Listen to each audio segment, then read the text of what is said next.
आपण पनीरचे का नाही पकोडे बनवूया भजी सारखा। आणि याला ना मीडियम साईज चौकनी हे बघा अशा प्रकारे घेतलेत कापून मी मस्त पैकी बघा, जास्त लहान नाही।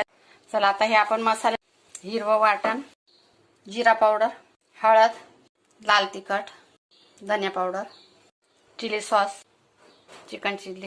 चला आता हे हलक्या हाताने आपल्याला मिक्स करून आता थोड्या वेळ झाकून ठेवून देऊया। एक छोटी वाटी चण्याचं पीठ घ्या, तांदळाचं पीठ, अर्धी वाटी कॉर्नफ्लॉवर, काश्मीरी पावडर, हळद, थोडंसं मिरची। आता थोडं थोडं पाणी टाकून याचा गोळ बनवून घ्यायचा।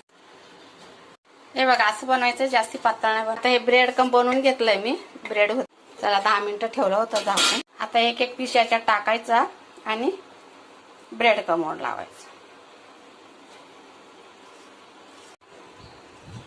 हे बघा अशा प्रकारे लावून ठेवून द्यायचंय 10 मिनिटांसाठी, म्हणजे जे ब्रेड कम आहे ना छान पकडून ठेवतं असं।